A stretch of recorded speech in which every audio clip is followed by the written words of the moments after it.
Hi, I'm David Shipler. And I'm Daniel Zwerdling. Two reporters. Start now.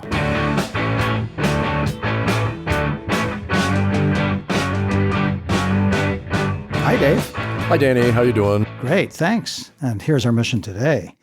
Our guest is going to show how Donald Trump and his allies are following the same strategies that foreign leaders have used to gut their democracies and become autocrats. Well, maybe Trump is consciously copying those autocrats, I wonder sometimes, or maybe he's doing it out of instinct. But whichever it is, our guest says that Trump is using their playbook to attack America's democracy, step by step. Stephen Levitsky is professor of government at Harvard University. Welcome, Steve. Thanks for having me. Hi, Steve. You and another Harvard professor wrote a book that came out 6 years ago called How Democracies Die, and it was and is chilling. Before we get into details about other countries and Trump, let me ask you today, are you feeling more optimistic about the future of America's democracy or less than when you wrote the book? I hate to say it, but I'm feeling less optimistic, more concerned about the future of American democracy than when we wrote How Democracies Die. And the biggest difference is that when Trump was elected, the Republican Party still had a good number of small d Democrats in it. In fact, we looked at the Republican caucus in the Senate and even in the House at the time, and we're able to identify a bunch of Republicans who we believed would be able and willing to draw certain lines and to contain Trump. And maybe the biggest change in our politics over the last 6 years has been the rapid and thoroughgoing Trumpization of the Republican Party. And so now, whereas in 2018, when we wrote How Democracies Die, we were worried, very worried about an authoritarian president, we are now faced with an entire political party that has abandoned its commitment to democracy. And, this is crucial because in your book, you really make a strong point that political parties in other countries that have faced extremist candidates have been the filters. They've actually prevented them from gaining power. And now you're saying that in the United States, that party which might be in a position to do that has abdicated that responsibility? Yeah, it abdicated that responsibility in 2016. And we held the Republicans responsible for failing to filter out Trump in 2016. We think that they abdicated their gatekeeping responsibility.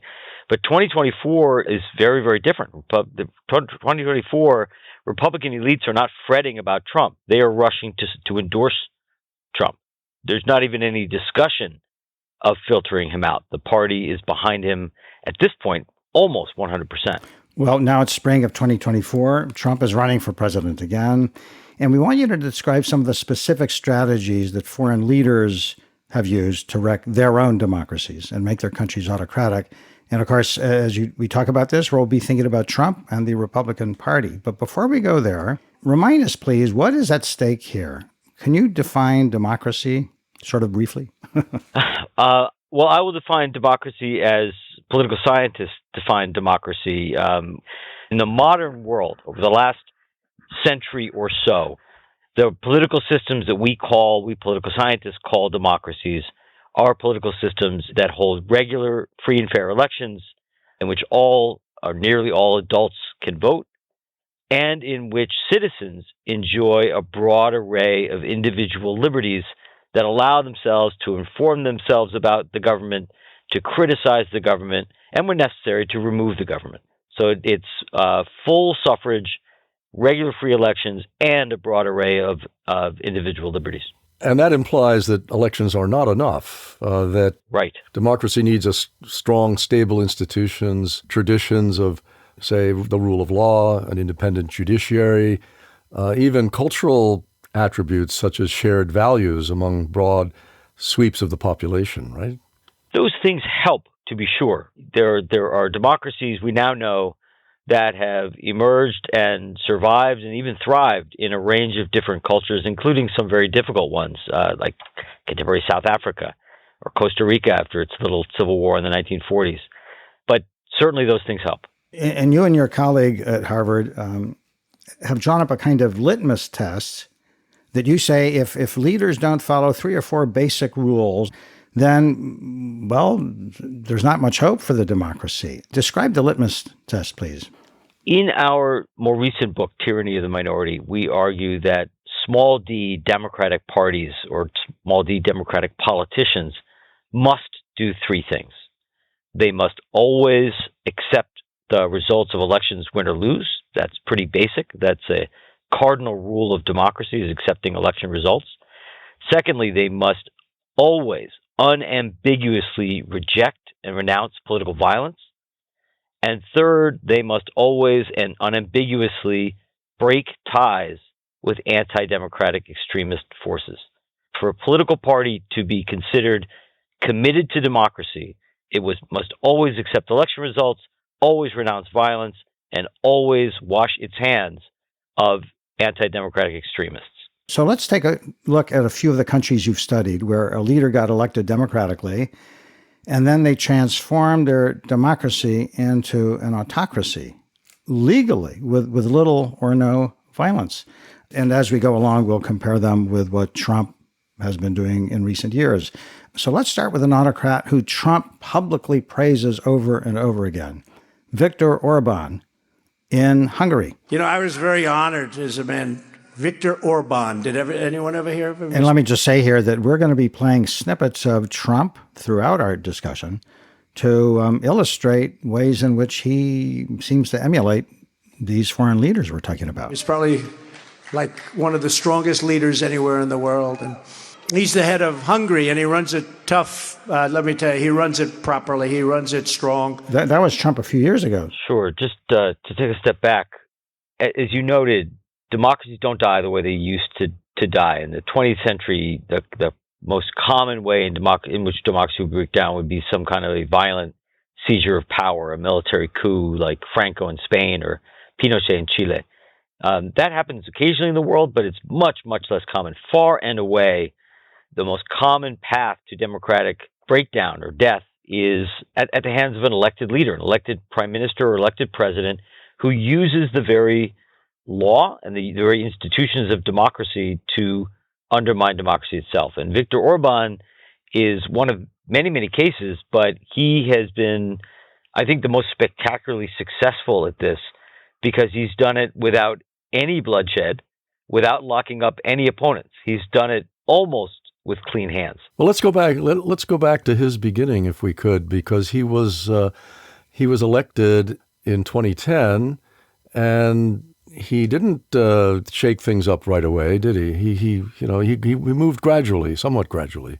Well, Orbán is a strange guy because he was an important leader of the anti-communist democracy movement back in the late 1980s and served as prime minister a couple of decades ago in the late 90s, but then lost and transformed himself in the early 21st century in opposition into a more far-right politician we see today. So this was all a second act of his.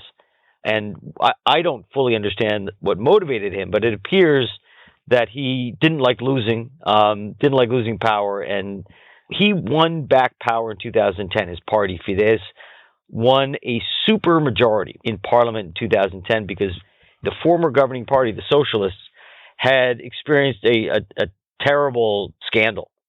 So it was a very landslide election in which his party managed to win more than 2/3 of the seats in parliament.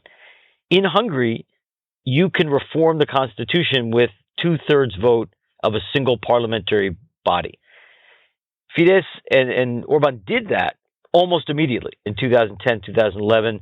They rewrote the constitution in ways that enabled Orbán to do, in particular, the first thing that most elected autocrats do, which is gain control of those who have the power over the rule of law, those with power to investigate, who have the power to bring people up on charges, who have the power to convict and put people behind bars. You're talking about prosecutors and judges and... Yeah. In the case of Orbán, I'm talking specifically about the Constitutional Court and the Supreme Court. Mm-hmm. He passed a law that lowered the retirement age and compelled all judges over that age immediately to step down, which created a huge number of vacancies that he was able to fill. He was also very clever, I thought, He hated the Chief Justice, who he saw as an opponent. And so the legislature rewrote the rules so that you had to have at least 5 years experience as a judge to hold that position. As a judge in Hungary.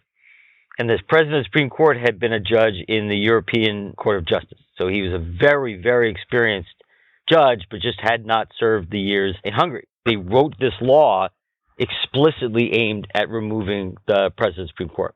And his party and the legislature went along with this willingly? Yes. Yeah. Orbán had a very tight control over his party. That was not really an issue.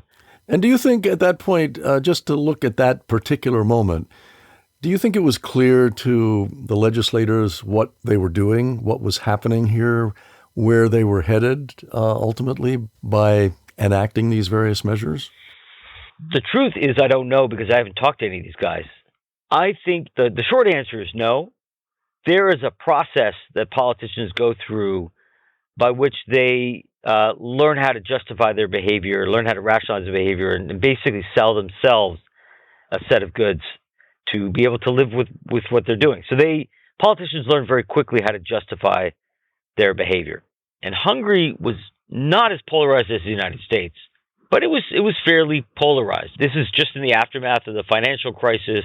It's at a time when immigration rates in Europe are fairly high.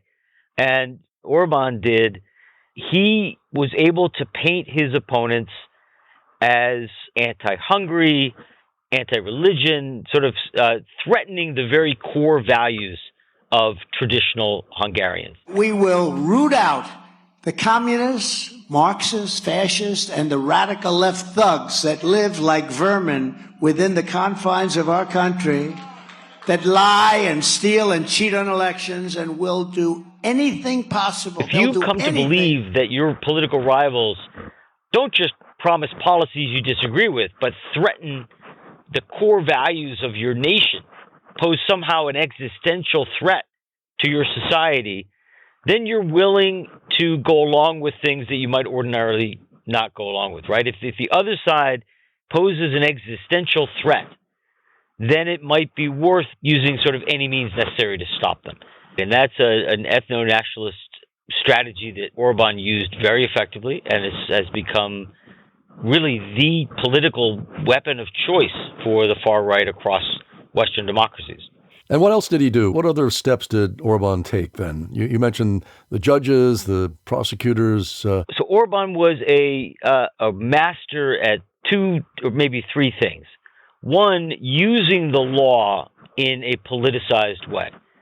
So you have a corruption agency, an anti-corruption agency, or a media regulation agency whose job it is to oversee corruption or to oversee the behavior of that, whether media entities are conforming to regulations, etc. That exists in any democracy. What you do, the chapter in the authoritarian playbook on this suggests you pack those agencies with your loyalists, with your party allies, and you use those agencies to enforce the law, but to do it in a selective way. So you protect your friends and you crack down on, sometimes for petty offenses, on your rivals. When you begin to do that, media entities, businesses who potentially can be fined or taxed or investigated, they learn very quickly what the new rules of the game are, and they begin to behave accordingly. And let me give an example from your book. Orbán did not shut down media. It was much more subtle than that. For example, the media agency that you've just talked about that he packed with his cronies, they denied licenses to independent media companies they didn't like because of quote-unquote regulatory offenses. And you give an example. Do you remember this one?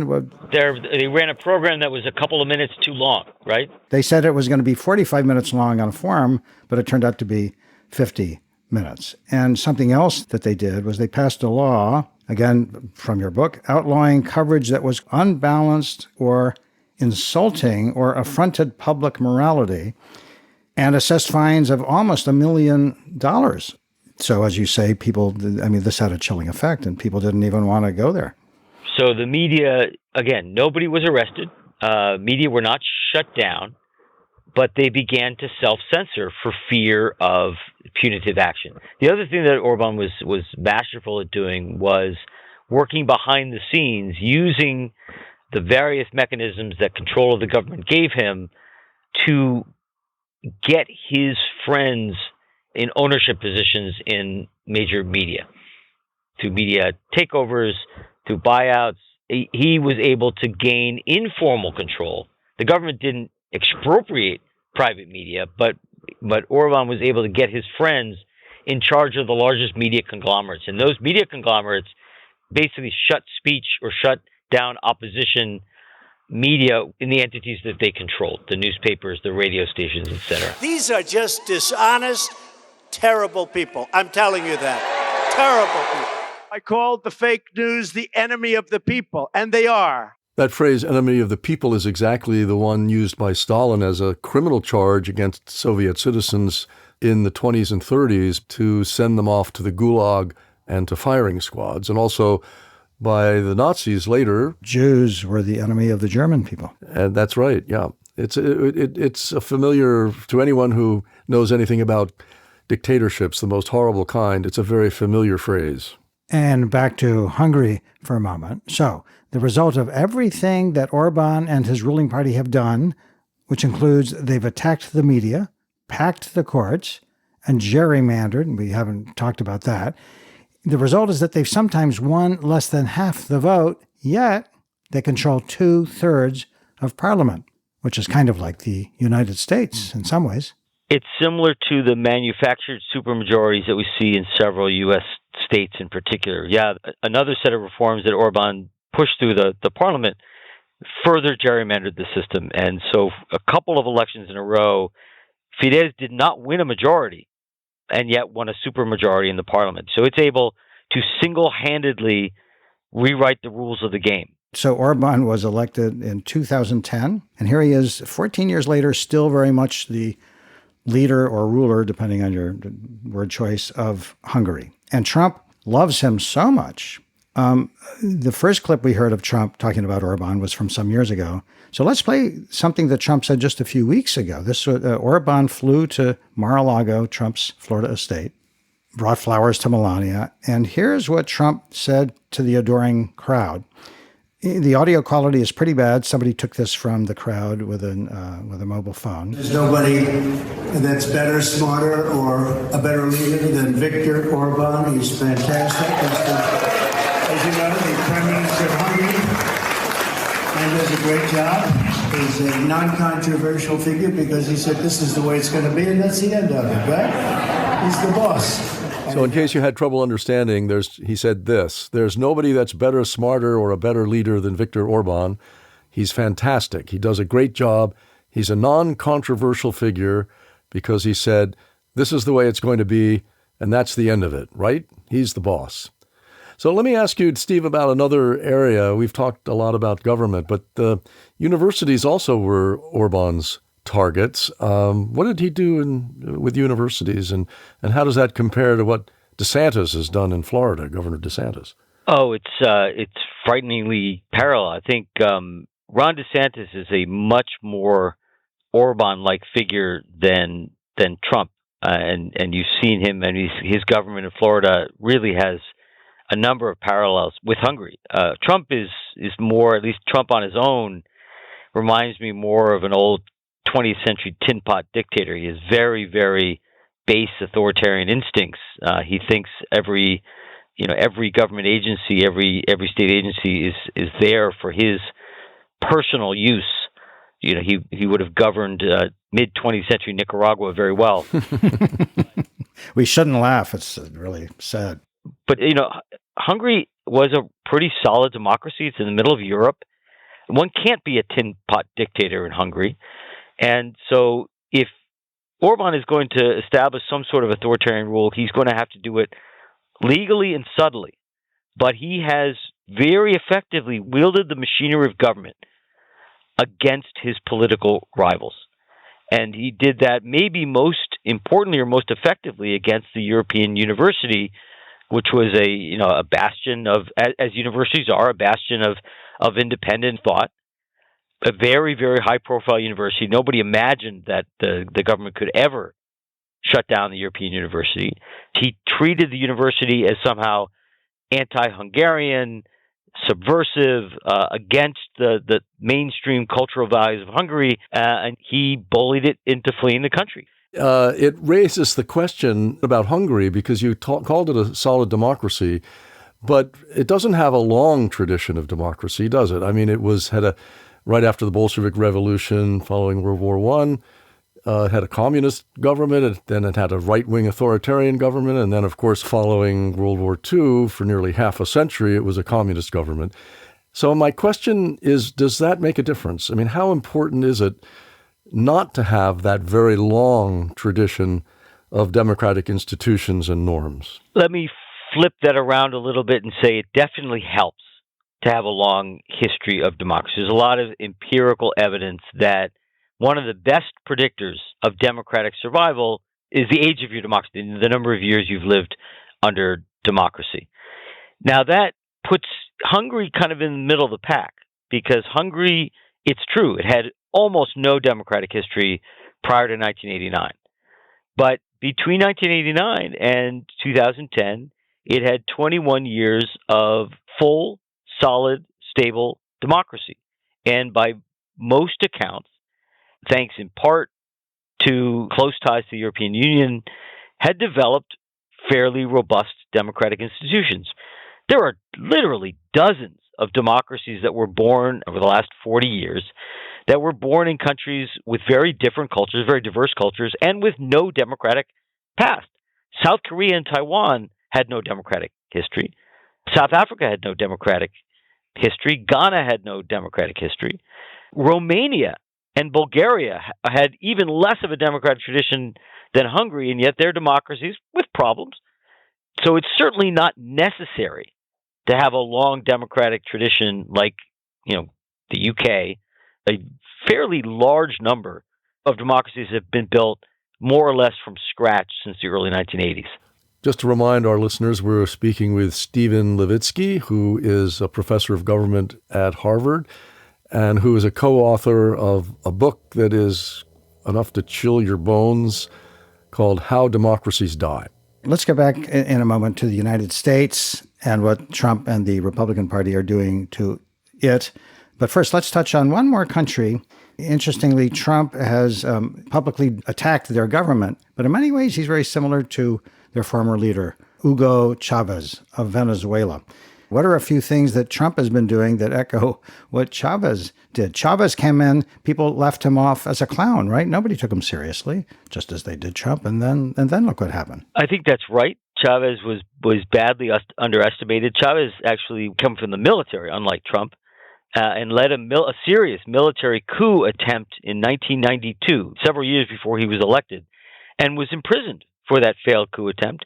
But he was pardoned. He was let out of prison precisely because the president at the time kind of viewed him as a clown and didn't take him seriously.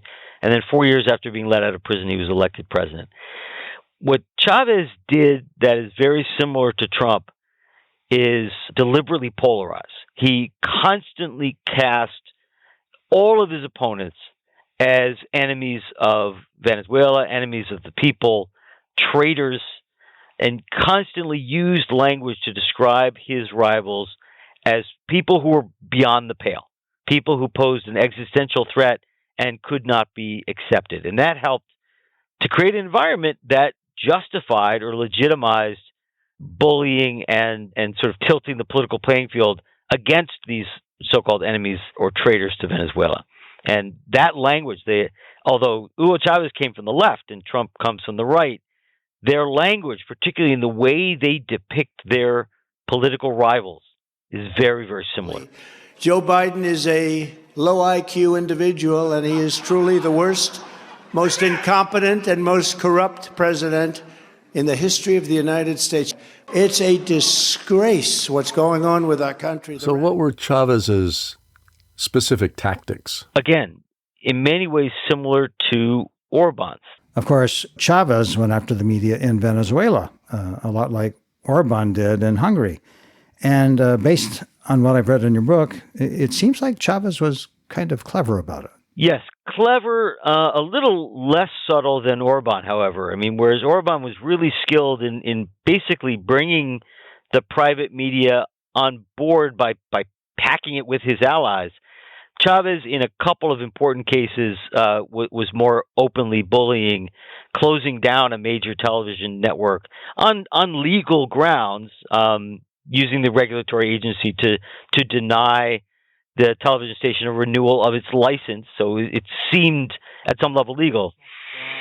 But he actually shut down a major television station, RCTV.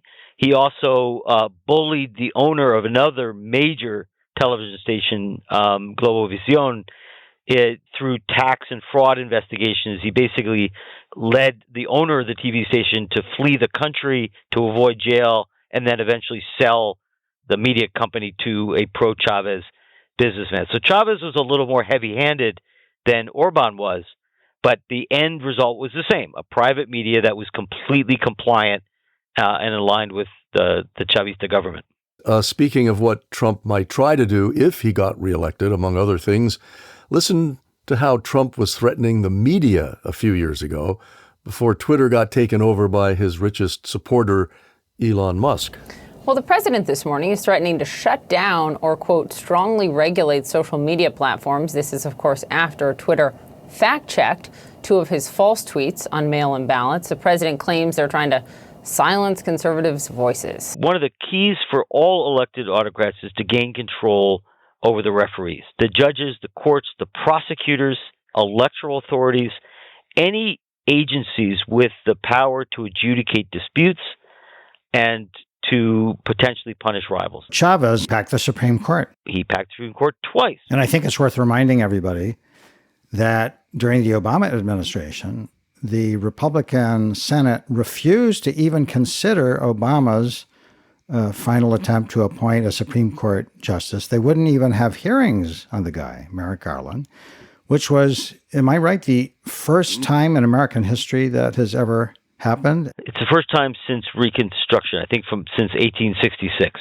And that paved the way for Trump when he got elected to pack the Supreme Court. And also in 2020, just less than 2 months before the election, when Ruth Bader Ginsburg died, the Republican-controlled Senate reversed its position and rushed through a nominee so Trump could have that chance also to put his justice, in this case, Amy Coney Barrett, on the court. And we should also briefly mention that the Heritage Foundation, which is not the Trump campaign, but they're very influential. They supply a lot of the advisors to Trump. They supply a lot of top officials in his past administration. They've come out with a blueprint called Project 2025, saying this is what they think Trump, if he's reelected, should do this time to run the government much more effectively. And one of the big things they talked about was Trump didn't do a good enough job packing the courts and the federal agencies with people who were loyal to him. So they've proposed a plan that would basically get rid of up to 50,000 civil servants and replace them with people who pass a Trump test and are specially trained to carry out Trump's ideology. Yeah, I mean, I think it's important to go back and realize that nobody was prepared for 2016. Trump didn't think he was going to win. Trump had no plan. He had no team. He had no experience. He really had no idea what he was doing. That was the saving grace of Trump. In many senses, yes. I mean, it had terrible costs in terms of governance, but in terms of democracy, he was able to do less damage. Quite simply, he had not read the authoritarian playbook when he took office in 2017. He still hasn't read anything. He's still disorganized, but he learned through experience what he needs to do. He realized he can't rely on establishment figures to govern. If he wants to get what he wants done, he's going to have to purge the administration and pack it with loyalists. He's very clear on that. He's learned that he can then use those agencies, once they're packed, as weapons against his rivals. He has said as much. And so he's much, much more prepared to govern like an authoritarian this time around. In 2016, I declared, I am your voice. Today I add, I am your warrior. I am your justice. And for those who have been wronged and betrayed, I am your retribution. I am your retribution. The other thing that's happened is other actors in American society have caught up with him. I mean, Trump is successful, And he doesn't have an ideology. He doesn't have a plan. But anytime somebody with a lot of power and a lot of public support moves in a particular direction, you're going to find people taking advantage of that and trying to build an ideology around him and build a project around him. And the Heritage Foundation, which used to be a sort of mainstream free market think tank, has converted to Trumpism because that seems to be the way of the future. And so they have come up with a plan that is completely consistent with Trump's aims. But it's really important to point out that the authoritarian right in general, the Republicans in general, have come around to a very authoritarian view, and Orbán is the model in this, that the government, the machinery of government, should be politicized and wielded against our rivals. This is consistent with this so-called deep state ideology. It's consistent with a view that the left has somehow infiltrated institutions across the United States, and that the right needs to purge both societal and state institutions of these leftist elements in order to sort of get what it wants.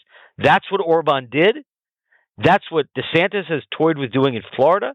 And that's what Heritage proposes that Trump do in the United States. And this is not the traditional conservative small government view at all. This is the opposite of, mobilizing big government, in effect, to... Very much so. It is a major, major ideological turn.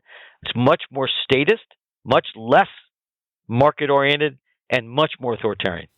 And it looks as if Trump has surrounded himself so far, or will, if he gets into office, with people who are pretty skilled in implementing this whole ideological transformation, unlike the first term. Well, he will surround himself with people who are committed to doing that, who have a plan, who have a set of coherent goals, and are committed to doing that. I'm not sure how experienced or how skilled they'll be, but they'll, unlike the first time when he was surrounded himself mostly with mainstream and establishment Republicans, he will surround himself with loyalists who are willing to do his bidding and who are aiming to carry out this purge of the state. I pray that we not use the future tense he will. Let's say he would if elected.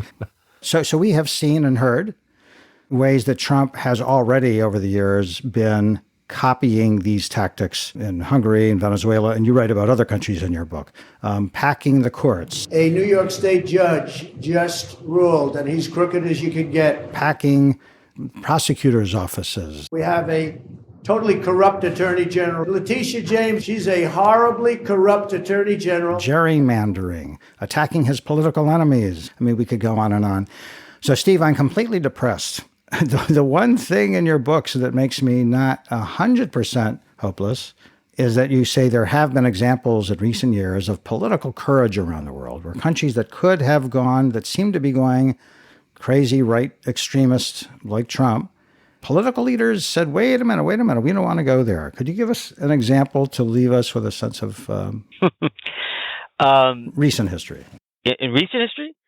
In recent history, I would point, I guess, to three cases. One of them is Brazil, where Jair Bolsonaro is in many ways a replica of Donald Trump. He's an admirer of Trump who in many ways copied Trump. He was elected president of Brazil 2 years after Trump. The U.S. media called him the Trump of the tropics. Very, very similar government, failed pretty badly during the pandemic, narrowly lost re-election, and we're discovering now, attempted to overturn the election. Somewhat different strategy than Trump. And in fact, he fomented a January 6th-like event on January 8th, 2023 in Brazil, in which protesters stormed not only Congress, but the Supreme Court and the presidency. And so very similar case, but the cases diverge a lot because right-wing politicians in Brazil behaved a lot better than right-wing politicians in the United States. So when Bolsonaro narrowly lost his reelection in October 2022, right-wing allies of Bolsonaro accepted the results of the election on election night. They said, too bad, we lost. We look forward to working with new President Lula. When the January 8th uprising occurred in Brazil, it was denounced by right-wing politicians. Mm-hmm. Right-wing politicians, unlike the United States, pushed for an investigation into the uprising. Nobody called those who were arrested hostages. Nobody downplayed the uprising. They all condemned it, which is what you're supposed to do. And then when Bolsonaro, when the courts banned Bolsonaro from participating in politics for 8 years, Brazilians accepted that. Even Brazilian right-wing politicians accepted that. And so whereas Trump is on the brink of returning to the presidency, in Brazil, Bolsonaro is out of politics, and he still has a lot of support, but he's been basically marginalized from the political process. So there was another path in the United States. Right-wing politicians just didn't follow that path. Another case that's worth paying attention to is Poland, where you had an Orbán-like government, never quite as authoritarian, never quite as powerful as Orbán, but a fairly illiberal right-wing government for many years that was defeated in elections in 2023 because opposition forces from the left to the right forged a broad coalition against the authoritarians. And that's another important lesson for the United States, that there has to be, if Trumpism is going to be defeated, a cooperation among all small d democratic forces in the United States, ranging from left-wing politicians all the way to the right, to right-wing business people, right-wing religious figures, right, and all conservative politicians willing to join the opposition. And that's what happened in Poland, and it worked. And in Austria, too, the conservatives kind of rallied and stopped extremists from gaining power. This was the second round of an Austrian presidential election in which a far-right candidate and a Green Party candidate made it to the runoff, and the mainstream conservatives made this very difficult decision to back the Green candidate, because even though they disagreed with the Greens ideologically or policy-wise, the Green candidate was at least committed to democracy. And I want to quote something you wrote in your book about that extraordinary decision that Conservative Party leaders made in Austria less than 10 years ago. They explained that they were joining forces with their opponents in the Green Party, quote, not with passion, but after careful deliberation, unquote. And basically, here was their deliberation. They said, and I'm quoting again, "We don't want congratulations from extremist leaders in other countries," unquote, if we win by joining forces with extremists here in Austria. In other words, they supported their political opponents to protect democracy. So, Steve, what's the chance that Republican leaders in the U.S. will turn against Trump in order to protect America's democracy? Party leaders turned against extremists in the past. For example, the Democratic leaders turned against George Wallace in the 1960s. He was, of course, the infamous racist governor of Alabama. Republican leaders turned against Henry Ford in the 1930s. Younger listeners might not know that Ford didn't just create the Ford Motor Company. He was pro-Hitler and anti-Semitic, and lots of people thought he should run for president. He was very popular, actually. Some points we don't learn very much in history. Yeah, well, from reading your books, I guess you're not optimistic that many Republicans today would show that kind of courage that some Republicans and other party leaders showed back then. The difference between now and then is that our parties are much more polarized, and the Republican Party in particular has radicalized. I mean, even relative to the Reagan era, this has become an extremist party. There are comparative studies that show that ideologically, whereas 40 years ago, the Republican Party lined up more or less close to the Tories, say, in Great Britain, or the Christian Democrats in Germany, ideologically, the Republican Party is closer to far-right parties in Europe than it is to conservative parties in Europe. And that's another reason why they're willing to support Trump. This is an extraordinarily radical party. And, as you've written, Steve, the test is also, after the would-be autocrat gets into power, how much stress and strain the democratic institutions and norms can take, and whether, in our case, if Trump is elected, whether, the restraints and the checks and the balances that are built into the system and in the agencies of the executive branch and so forth, and the courts, how much resistance they will put up to what we see as Trump's burgeoning authoritarianism along the ideological lines that you've described. Let me ask another version of that question. Supposing Trump loses in November of 2024 this year, people will celebrate, people who love democracy, but does that mean we can relax? I mean, to what extent will you continue to worry about the fate of American democracy?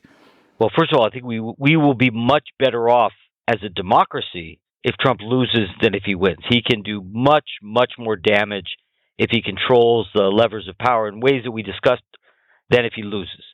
So for democracy's sake, it would be a very good thing if he loses. No matter who wins the November election, anybody who's concerned about democracy is going to have to wake up the next morning and continue to struggle for democracy.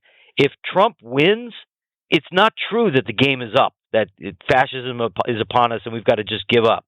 No, it's going to be a struggle. That democratic forces, democratic institutions are pretty strong in this country. And so it's not going to be easy for Trump to push those institutions aside, which means that people have a role. People are going to have to fight to defend democracy. This is also true if Trump loses. I think he'll do less damage. I think, this talk of a bloodbath or another Stop the Steal or violence, I mean, there may well be some of it, but I think our system is much more likely to survive even a major temper tantrum by Trump and his supporters than if he wins. It's going to be a while, though. Trumpism is a phenomenon that has the support of a little over a third of this country. It's a primary winning majority of the Republican Party. Unfortunately, a majority of Republicans today hold extremist beliefs, and that's not going to change immediately. Even if Trump were to retire to Mar-a-Lago, I think the Republican Party is not going back to the party of Mitt Romney or Nikki Haley. It'll be a Trump-like figure who succeeds him, I think, most likely. And so the Democratic problem will not be resolved in November 2024. Preserving democracy is a full-time, permanent struggle, and getting the United States back to a place where democracy is relatively stable and both political parties are playing by democratic rules, that's going to take, hard to say, at least a decade or so.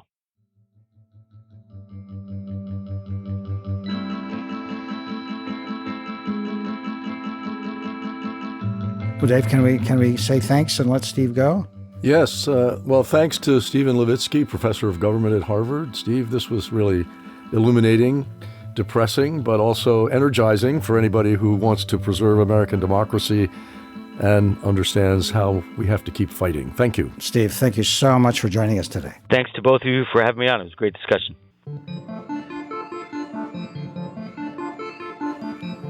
And that's it for this episode of Two Reporters. You'll find us on Apple, Spotify, Google, Stitcher, or pretty much any leading podcast site. And we hope you'll check out more of our work at tworeporters.org. I'm David Tripler. And I'm Daniel Zwerdling. Please join us again soon for another episode of Two Reporters. Bye-bye.